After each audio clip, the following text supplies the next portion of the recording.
and welcome to Wisdom on Wednesday. I'm here with Ellen, and we are continuing our series, Virtues and the Habits That Form Them. We've talked about faith and hope, and today we're going to be talking about charity. Many people think about charity as the financial giving, but we want to challenge you to think of it as more. Ellen, will you kick off today with what is the definition of charity? Well, charity is that third theological virtue about loving God above all things and loving our neighbor as ourselves. And Thomas Aquinas called it a friendship with God, this ongoing walk that we have with God. And I love that.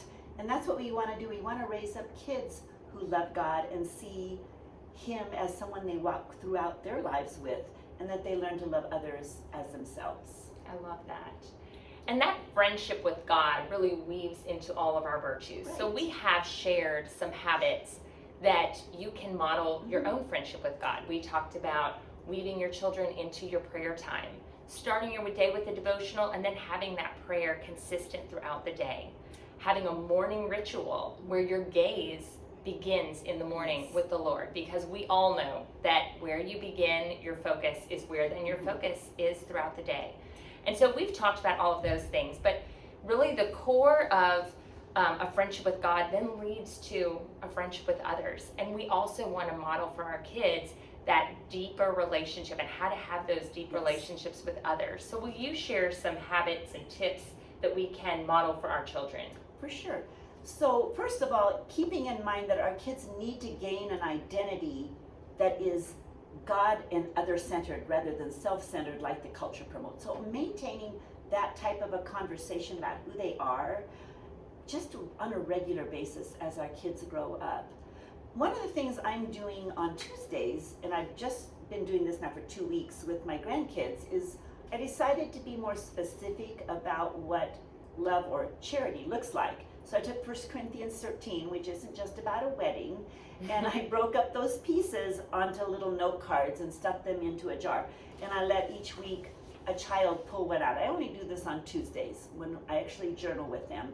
So we pull out a characteristic of love, and then we talk about it. And it was really great because last week they pulled out love does not insist on its own way. And we had so many applications and ways to apply that during that school day. Yes. We're continuing to apply that each and every school day, actually. This week on Tuesday, they pulled out love is not boastful. So we talked about what boastful meant and the danger in pride, and carried that out and looked for that throughout the day. And so the need to really define for our kids, we can talk about love, we can talk about charity, but what does that look like in a friendship? So I'm excited to go through all these characteristics in 1 Corinthians 13, and after that I think I'm going to move to the fruit of the Spirit. It's been a fun activity for 2 weeks. I'm going to continue it all year. I love that. And what I love about that is it really touches on that weaving the prayers throughout the day. Yes. That it's something you can do. If you're a family that has many different ages of children, this is something that you can do with your kids and just bring them all together. Exactly. I love that. The other thing I think we need to remind our kids of is as they come and complain to us about maybe a fellow student or a sibling or something that happened, that we move them to see what's good in others and not just what's gone wrong, that we're focusing in on the good, because that's what they want as well, right? They want people to see the good in them.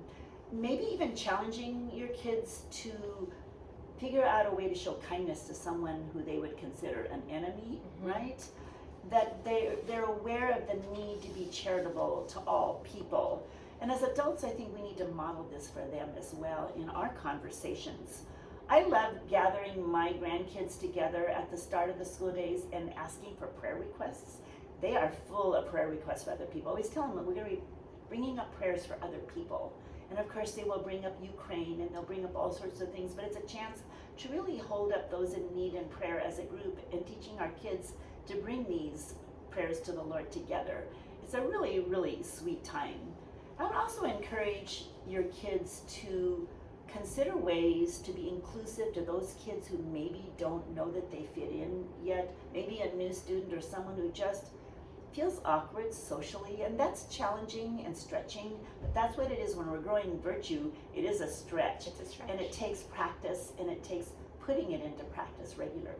That's right. And that's something we as adults, we as Exactly. adults are constantly, in order to grow, stretching ourselves. So that's so Exactly. important to model that for our kids.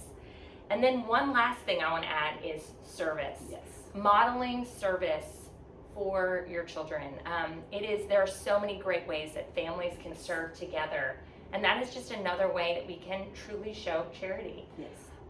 And so I think hopefully these are some helpful ways that you and your family can just start, if you're not already engaged in some of these more charitable habits, try to do that, and some great tips for your school days. And then I would love to end with scripture. This is John 3:1. See what great love the Father has lavished on us, that we should be called children of God, and that is what we are.